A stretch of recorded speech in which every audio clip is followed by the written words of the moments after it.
अस्सलाम वालेकुम। उम्मीद करता हूँ आप सब खैरियत से होंगे। आज हमारे पास जो नेक्स्ट टॉपिक है इसका नाम है रीफॉर्मिंग। हम लास्ट टाइम पढ़ रहे थे सेकेंड ईयर केमिस्ट्री का चैप्टर नंबर 7। आज हमारा थर्ड लेक्चर है और आज हमने पढ़ना है रीफॉर्मिंग के बारे में। अब रीफॉर्मिंग है क्या और इसको किस मकसद के लिए इस्तेमाल करते होते हैं, आज आप इसको डिटेल से पढ़ेंगे। और ये इस चैप्टर का एक मोस्ट इंपॉर्टेंट लॉन्ग क्वेश्चन भी है और इसके अंदर 4-5 इंपॉर्टेंट शॉर्ट क्वेश्चंस भी हैं, आपको मैं वो भी बता दूंगा साथ में। तो आज हम शुरू करते हैं रिफॉर्मिंग को। अब रिफॉर्मिंग बेसिकली है क्या? तो रिफॉर्मिंग एक ऐसा प्रोसेस है जिसके अंदर हम स्ट्रेट चेन हाइड्रोकार्बन्स को कन्वर्ट करते हैं ब्रांच चेन हाइड्रोकार्बन्स के अंदर। यानी कि हमारे पास स्ट्रेट चेन हाइड्रोकार्बन्स होते हैं और हम उनको किस में कन्वर्ट करते हैं? ब्रांच चेन हाइड्रोकार्बन्स के अंदर। अगर हम इसको डिफाइन करेंगे तो हम कहेंगे द थर्मल कन्वर्जन। थर्मल कहते हैं हीट, इसमें हम हीट इस्तेमाल करते हैं, टेम्परेचर इस्तेमाल करते होते हैं। द थर्मल कन्वर्जन में कहते हैं कन्वर्ट करना। The thermal conversion of straight chain hydrocarbons, यानी कि हीट के ज़रिए हम स्ट्रेट चेन हाइड्रोकार्बन्स को कन्वर्ट करते हैं into branch chain hydrocarbons branch chain hydrocarbons में in the absence of oxygen या एयर, यानी ऑक्सीजन या एयर की गैर मौजूदगी में। And in the presence of a catalyst is called reforming. यानी सादा अल्फाज में रिफॉर्मिंग एक ऐसा प्रोसेस है जिसमें हम हीट के ज़रिए स्ट्रेट चेन हाइड्रोकार्बन्स को कन्वर्ट करते हैं ब्रांच चेन हाइड्रोकार्बन्स के अंदर। और ये जो प्रोसेस है ये होता है ऑक्सीजन की गैर मौजूदगी में और ये किसी कैटलिस्ट की मौजूदगी में होता है। इस प्रोसेस का नाम होता है रिफॉर्मिंग।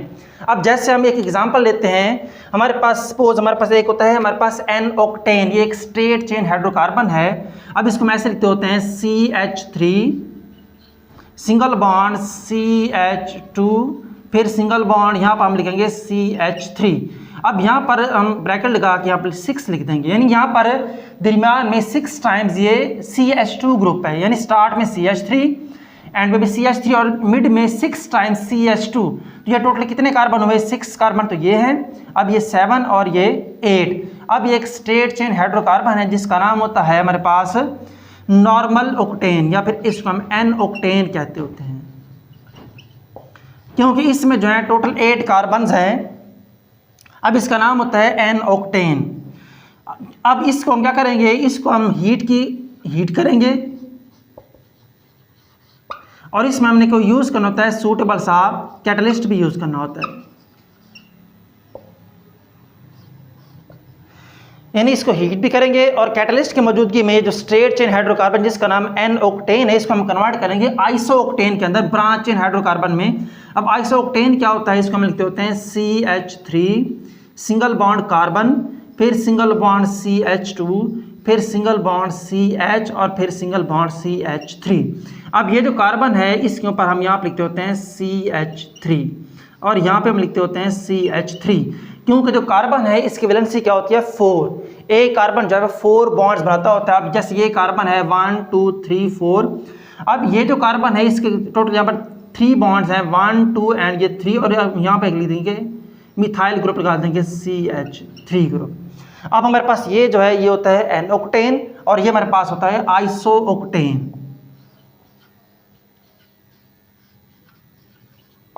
अब ये जो एन ऑक्टेन है ये एक स्ट्रेट चेन हाइड्रोकार्बन है और ये जो आइसो ऑक्टेन है ये एक ब्रांच चेन हाइड्रोकार्बन है।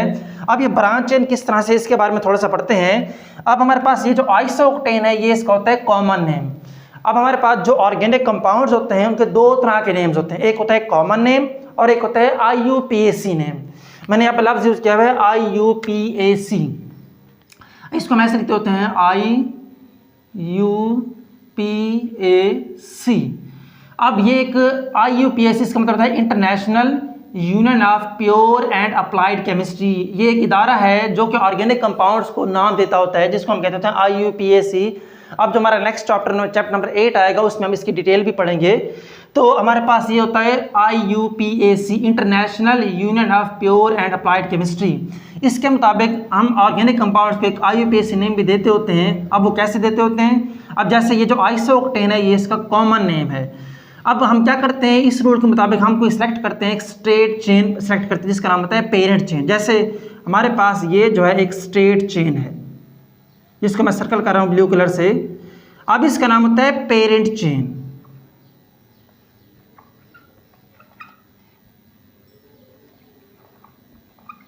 अब ये पेरेंट चेन है अब इसके ऊपर नेक्स्ट हमारे पास ये जो है ये होते हैं सब्स्टिट्यूएंट्स होते हैं। जैसे हमारे पास ये एक मिथाइल ग्रुप है, ये भी सब्स्टिट्यूएंट है, ये भी सब्स्टिट्यूएंट है और ये भी सब्स्टिट्यूएंट है। अब ये 3 सब्स्टिट्यूएंट हैं। अब ये जो हमारे पास पेरेंट चेन होती है इसके ऊपर हम नंबरिंग करते होते हैं। जैसे अब इसमें यहाँ पर एक कार्बन नंबर 1 होगा, अब ये कार्बन नंबर 2, ये कार्बन नंबर 3, ये कार्बन नंबर 4 और ये कार्बन नंबर 5। हमारी जो पेरेंट चेन है इसमें टोटल 5 कार्बन्स हैं, यानी 1 2 3 4 5। अब इसके अंदर जो ये है ये भी सब्स्टिट्यूएंट है, ये भी सब्स्टिट्यूएंट है, ये भी सब्स्टिट्यूएंट। अब जो 2 सब्स्टिट्यूएंट्स हैं ये भी मिथाइल है, ये भी मिथाइल कार्बन नंबर 2 पे हैं और जो एक मिथाइल है वो कार्बन नंबर 4 पे। अब इसको हम कैसे नेम लिखेंगे, इसका IUPAC नेम हम कार्बन नंबर 2 को 2 बार लिखेंगे, हम यहाँ पे लिखेंगे 2, फिर इसको कॉमा से सेपरेट करेंगे, फिर लिखेंगे 2, यानी कार्बन 2 ये मैंने ये 2 मतलब मैं कार्बन 2 को शो कर रहा हूँ। इसके बाद 2 मिथाइल ग्रुप हैं, फिर कॉमा लगाएंगे, उसके बाद फिर ये 4, 2 2 4 कितने मिथाइल हैं 1 2 3, तो ये लिखते हैं ट्राई, उसके बाद मिथाइल। अब पेरेंट चेन में कितने कार्बन है 1 2 3 4 5, तो ये हो जाएगा पेंटेन।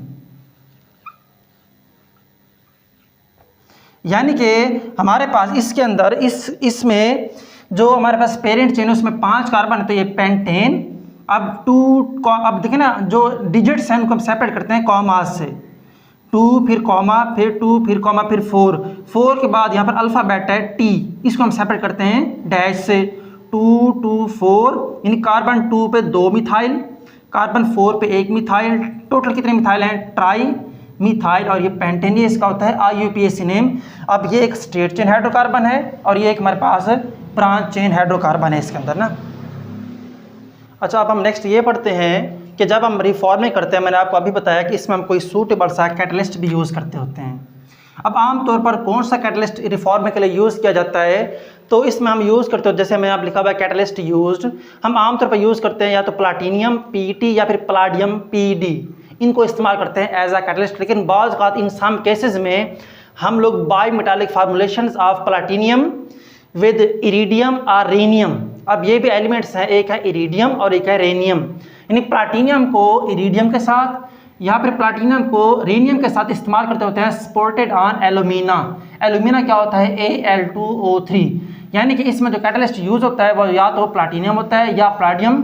और बाज़ इन सम केसेस में बाद औक़ात हम बाई मेटालिक फार्मूलेशंस भी यूज़ करते हैं, उसमें हम क्या करते हैं प्लाटीनियम को या तो इरिडियम के साथ या फिर प्लाटीनियम को यूज़ करते हैं रेनियम के साथ और साथ में इसको सपोर्ट करते हैं एलुमिना के ज़रिए। एलुमिना क्या होता है Al2O3। अब ये मेरे पास था रिफॉर्मिंग के बारे में। अब नेक्स्ट हम ये देखते हैं कि मैं आपको थोड़ा सा इसकी डिटेल बता दूं कि हम रिफॉर्मिंग करते क्यों है, इसका मकसद क्या है, इसका पर्पज़ क्या है। अब ये जो रिफॉर्मिंग है ये क्यों की जाती है, तो हम जब ज़मीन से निकालते होते हैं क्रूड ऑयल, तो जब ज़मीन से क्रूड ऑयल निकालते हैं उसको लेके जाते हैं इंडस्ट्री में, वहाँ पे उसके करते होते हैं जो हमारे पास क्रूड ऑयल है उसके हम वहाँ पे करते होते हैं फ्रैक्शनल डिस्टिलेशन। वहाँ से पेट्रोलियम की डिफरेंट फ्रैक्शंस को सेपरेट करते हैं, अलग करते हैं। उन फ्रैक्शन में से जो सबसे एक इम्पोर्टेंट फ्रैक्शन है जिसका नाम होता है गैसोलीन, जिसको हम गैसोलीन कहते होते हैं, जिसको आम जुबान में हम कहते होते हैं पेट्रोल।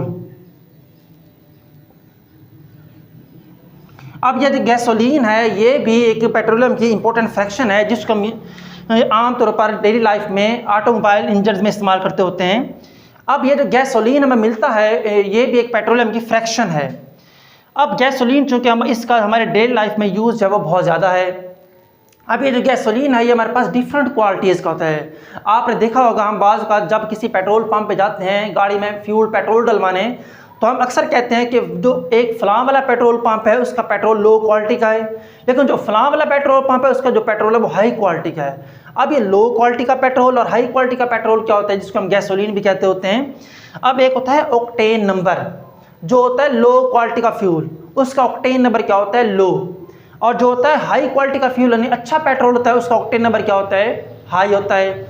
अब इसमें होता क्या है, अगर हम लो क्वालिटी गैसोलीन को जिसका ऑक्टेन नंबर लो होता है अगर हम उसको यूज़ करते हैं ऑटोमोबाइल इंजन्स में, गाड़ियों में यूज़ करते हैं, जैसे मोटर बाइक है, जैसे गाड़ियाँ हमारी, इसका नुकसान क्या होता है, इसका नुकसान ये होता है कि जब हम लो क्वालिटी गैसोलीन को इस्तेमाल करते हैं ऑटोमोबाइल इंजन्स के अंदर, तो वहाँ पर एक इंजन ये क्या करता है, ये तो सबसे पहला काम तो ये करता है लो क्वालिटी फ्यूल कि ये जो इंजन की एफिशिएंसी है उसको रिड्यूस करता है, डिक्रीज़ करता है, इंजन को ख़राब करता है। और दूसरा, अब उसमें से जैसे ये इंजन को ख़राब करता है तो उस हमारी जो ऑटोमोबाइल है उसमें से टक टक की आवाज़ आती है, जिसको आमतौर पर केमिस्ट्री की ज़ुबान में नॉकिंग कहा जाता है।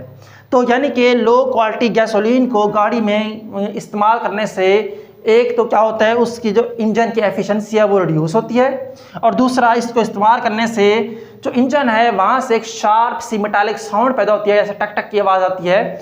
तो ये जो है उस क्या करता है, उसकी इंजन की, इससे जो इंजन है उसकी एफिशिएंसी क्या होती है, डिक्रीज़ होती है, इंजन जल्दी ख़राब हो जाता है। तो अब क्या करते होते हैं हम, जो हमारे पास लो क्वालिटी का फ्यूल है, अगर हमने उस लो क्वालिटी ऑफ फ्यूल को कन्वर्ट करना है हाई क्वालिटी फ्यूल में, तो उसके लिए हम करते थे उसकी रिफॉर्मिंग करते होते हैं वहाँ पर जाके ना।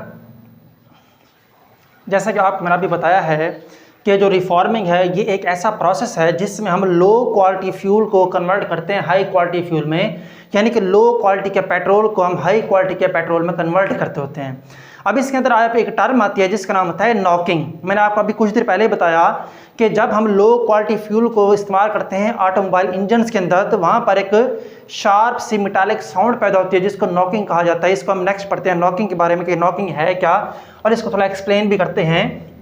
तो जैसे यहाँ पर लिखा हुआ है, the sharp metallic sound produced when low quality fuel Burns in internal combustion engine is called knocking. यानी कि जब हम लो क्वालिटी के फ्यूल को, लो क्वालिटी के पेट्रोल को, गैसोलीन को हम इस्तेमाल करते हैं इंटरनल कंबस्शन इंजन के अंदर, गाड़ियों के इंजन में, तो वहाँ पर एक शार्प सी मेटालिक साउंड यानी कि तेज़ मेटालिक साउंड पैदा होती है जिसको नॉकिंग कहा जाता है। अब हम नेक्स्ट पढ़ते हैं कि नॉकिंग, इसको थोड़ा एक्सप्लेन करते हैं। कहता है the gasoline fraction present in petroleum is generally not of good quality. यानी हमारे पास जो गैसोलीन है, पेट्रोल है, वो जो पेट्रोलियम फ्रैक्शन, ये पेट्रोलियम की एक फ्रैक्शन है और ये आम तौर पर गुड क्वालिटी का नहीं होता, बड़ा लो क्वालिटी का होता है। व्हेन, जब ये लो क्वालिटी का पेट्रोल या गैसोलीन है, when it Burns in an automobile engine, यानी जब इसको हम गाड़ियों के इंजन में जलाते हैं, combustion can be initiated before the spark plug fires. अब कंबस्शन से पहले हम जैसे ही गाड़ी को स्टार्ट करते हैं तो वहाँ पर एक स्पार्क प्लग होता है, जैसे मेरे आपने देखा होगा बाइक होते हैं उसके साथ में एक प्लग सा बना होता है। तो वहाँ पर क्या होता है, कंबस्शन स्टार्ट हो जाती है, तो कंबस्शन की वजह से वहाँ पर क्या होती है, एक नॉकिंग की आवाज़ पैदा होती है। अब इससे क्या होता है, this produces a sharp metallic sound. जैसे ही हम गाड़ी स्टार्ट होती है तो क्या होता है, वहाँ पर लो क्वालिटी फ्यूल की वजह से, लो क्वालिटी गैसोलीन की वजह से produces a sharp metallic sound called knocking. यानी वहाँ पर एक शार्प सी मेटालिक साउंड पैदा होती है तेज, जिसको नॉकिंग कहा जाता है। अब knocking greatly reduces the efficiency of an engine. Knocking की वजह से जो इंजन है उसकी जो एफिशिएंसी है वो क्या होती है, रिड्यूस होती है। सादा अल्फाज में जो इंजन है गाड़ी का वो जल्दी ख़राब हो जाता है इसकी, ये लो क्वालिटी फ्यूल की वजह से। अब हम नेक्स्ट पढ़ते हैं ऑक्टेन नंबर के बारे में। जैसे आपको मैंने अभी बताया है कि जो लो क्वालिटी का फ्यूल होता है, लो क्वालिटी का गैसोलीन होता है, उसका ऑक्टेन नंबर क्या होता है, लो। और जो हाई क्वालिटी का फ्यूल होता है या जो हाई क्वालिटी का गैसोलीन होता है उसका ऑक्टेन नंबर क्या होता है, उतना ज़्यादा हाई होता है। अब हम पढ़ते हैं कि ये ऑक्टेन नंबर है क्या।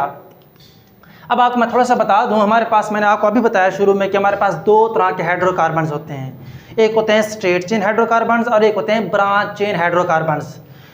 अब जो स्ट्रेट चेन हाइड्रोकार्बन्स हैं, अगर फ्यूल में उनकी कंसंट्रेशन ज़्यादा हो, मैं किन की बात कर रहा हूँ, स्ट्रेट चेन हाइड्रोकार्बन्स की। अगर गैसोलीन में, फ्यूल में स्ट्रेट चेन हाइड्रोकार्बन्स की जो परसेंटेज है वो ज़्यादा हो, तो जो पेट्रोल होता है, वो गैसोलीन होता है, वो होता है लो क्वालिटी का।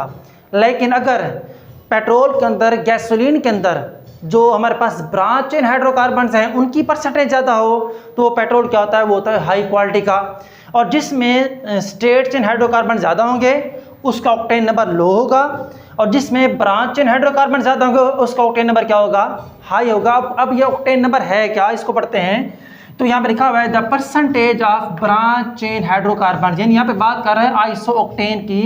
जैसे कि हमने शुरू में एग्जाम्पल में पढ़ा था, यानी कि अगर हमारे पास जो आइसो ऑक्टेन है जो कि ब्रांच चेन हाइड्रोकार्बन है, इसकी जो परसेंटेज ज़्यादा हो, the percentage of branch chain hydrocarbon यानी isooctane in the gasoline fraction of petroleum is called octane number. यानी कि अगर आपके पेट्रोलियम के अंदर, गैसोलीन के अंदर जो ब्रांच चेन हाइड्रोकार्बन्स हैं जिसको हम कहते हैं आइसोक्टेन, अगर उसकी परसेंटेज क्या हो, ज़्यादा हो, तो उसकी परसेंटेज को ही हम ऑक्टेन नंबर कहते होते हैं। तो यहाँ पर देखिए लिखा हुआ है the percentage of branch chain hydrocarbon isooctane in gasoline fraction of petroleum is called octane number. जितना गैसोलीन के अंदर, जो कि पेट्रोलियम की फ्रैक्शन है, जितना कि गैसोलीन के अंदर ब्रांच चेन हाइड्रोकार्बन की परसेंटेज इंक्रीज होगी, उस पेट्रोलियम का, उस गैसोलीन का हमारे पास जो ऑक्टेन नंबर है वो भी क्या होगा, इंक्रीज होगा। तो यहाँ पर लिखा हुआ है a fuel having octane number. तो हमारे पास एक फ्यूल है, a fuel having high octane number. अगर एक फ्यूल आपके पास है, उसका ऑक्टेन नंबर हाई है, इसका मतलब है उसमें ब्रांच इन हाइड्रोकार्बन की परसेंटेज जो है वो बहुत ज़्यादा है। तो उससे क्या होगा, पहला पॉइंट ये है is less likely to produce knocking.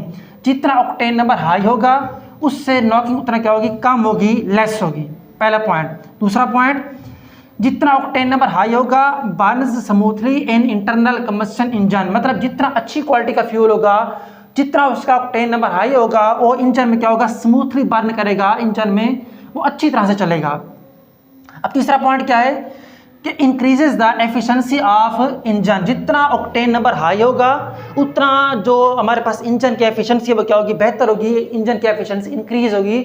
यानी कि अगर फ्यूल है लो क्वालिटी का तो नॉकिंग ज़्यादा होगी, अगर फ्यूल है हाई क्वालिटी का तो नॉकिंग कम से कम होगी।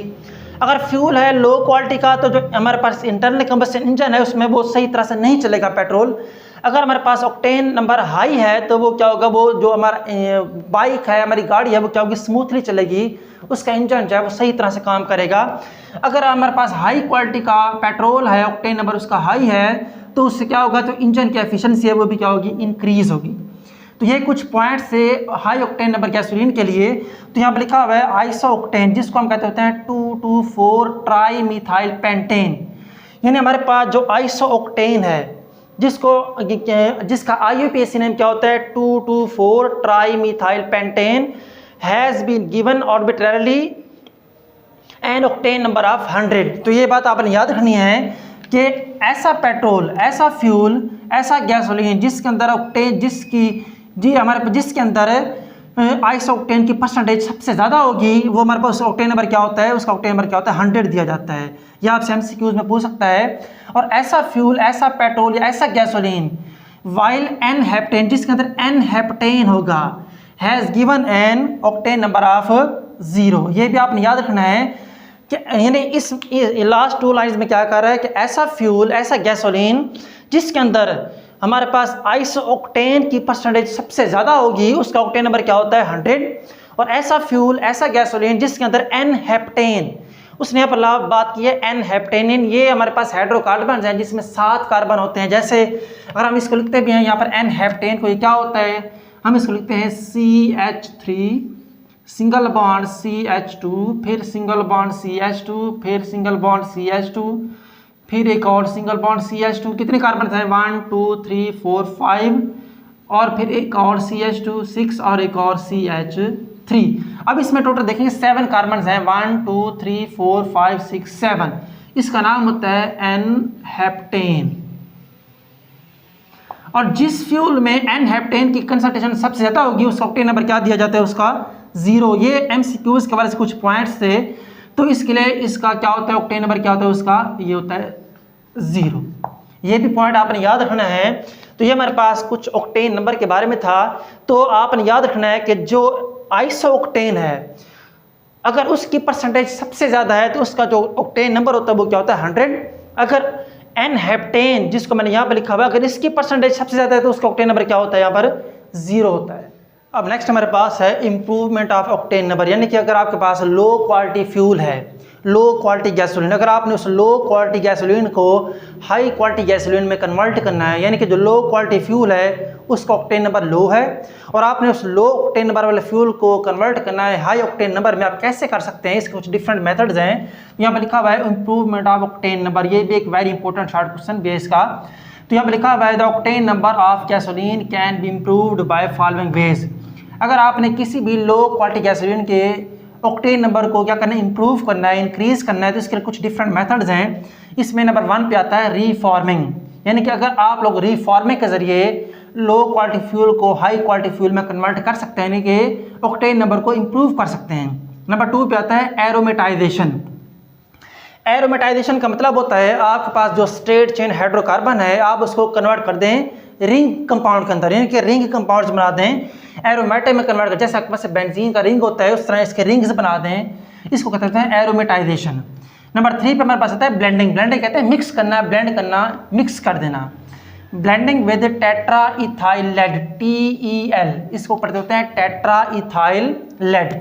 अब ये जो टेट्रा इथाइल लेड है इसका जो फार्मूला होता है वो होता है C2H5, यहाँ पर लिख देते हैं 4 और यहाँ पर लिख देते हैं PB। ये टेट्रा और ये इथाइल और ये लेड, इसको कहते हैं टेट्रा इथाइल लेड। ये आप गैसोलीन में इसको क्या कर दें, ब्लेंड कर दें। उसके बाद हमारे पास नंबर 4 पे आता है एडिशन ऑफ एरोमेटिक कंपाउंड्स। आप एरोमेटिक कंपाउंड्स को क्या करें, लो क्वालिटी फ्यूल में ऐड कर दें। जैसे कि अब कौन कौन से एरोमेटिक कंपाउंड्स हो सकते हैं, जैसे कि बेंजीन। अब इसमें बेंजीन भी हो सकता है, आपने पढ़ा होगा बेंजीन कैसे होता है हमारे पास, ये इसका स्ट्रक्चर इस तरह से होता है, यानी कि आप बेंजीन को उसमें ऐड कर दें। उसके बाद नेक्स्ट हमारे पास है टॉल्वीन। अब ये टॉल्वीन क्या होता है, ये भी एक तरह का एरोमेटिक कंपाउंड है। आप बेंजीन का रिंग बनाएं, रिंग बनाने के बाद इसका जो ये है आप यहाँ पर लिखते हैं मिथाइल ग्रुप CH3, ये होता है हमारे पास होता है टॉल्वीन। और लास्ट हमारे पास आता है जाइलिन। अब हमारे पास जाइलिन मुख्तलिफ तरह के होते हैं, जैसे हमारे पास एक जाइलिन इस तरह से भी होता है,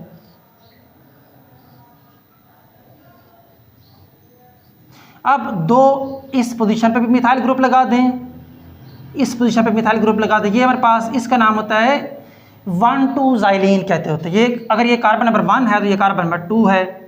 अब ये भी जाइलिन, अगर आप ये मिथाइल यहाँ पे नहीं है, सपोज ये मिथाइल यहाँ पे है तो ये 1, ये 2 और ये 3, तो ये हमारे पास होता है 1,3 जाइलिन होता है। अगर ये यहाँ पे नहीं है सपोज और ये इस पोजीशन पे है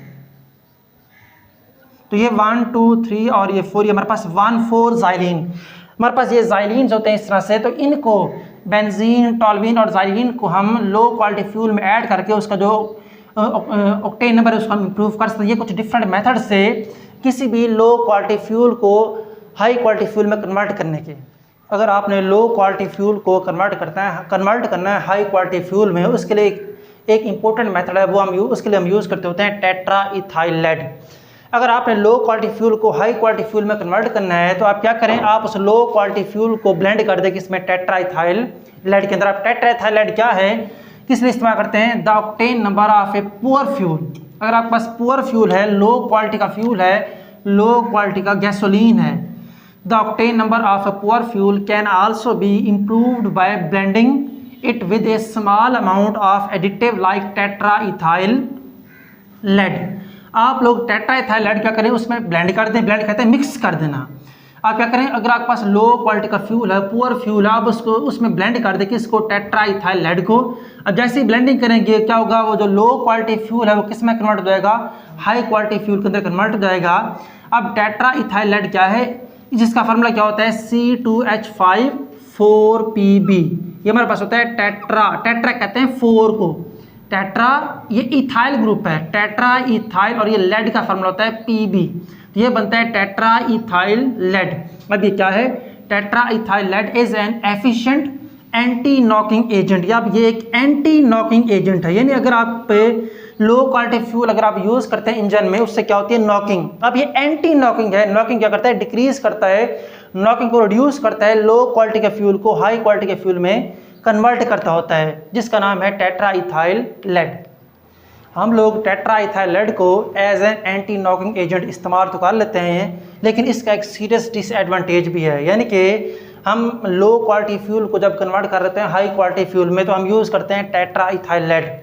अब लेकिन इसका एक सीरियस डिसएडवांटेज भी है, तो यहाँ पर लिखा हुआ है disadvantage of tetra ethyl lead. इसका डिसएडवांटेज क्या है, tetra ethyl lead has one serious disadvantage, its combustion product. एक होता है लेड ऑक्साइड, यानी कि जैसे ही हम लोग लो क्वालिटी फ्यूल में ब्लेंड करते हैं टेट्रा इथाइल लेड को, फिर हम गाड़ी को स्टार्ट करते हैं, उसका जो गाड़ी का जो हमारे पास ना वो होता है एग्जॉस्ट पाइप होता है, जहाँ से धुआं निकल रहा होता है, जिसको हम साइलेंसर कहते होते हैं, वहाँ से निकलता होता है lead oxide is reduce to metallic lead. अब उससे नेक्स्ट क्या बनता है, मेटालिक लेड बन जाता है, यानी कि जो उसका गाड़ी का साइलेंसर होता है, गाड़ी का हमारे पास जो एग्जॉस्ट पाइप होता है वहाँ से सबसे पहले बनता है लेड ऑक्साइड, फिर ये किस में रिड्यूस हो जाता है, मेटालिक लेड में। अब ये मेटालिक लेड है किस में जाता है, एयर में, which is discharge into the air, अब ये हवा में चला जाता है through the exhaust pipe and cause air pollution.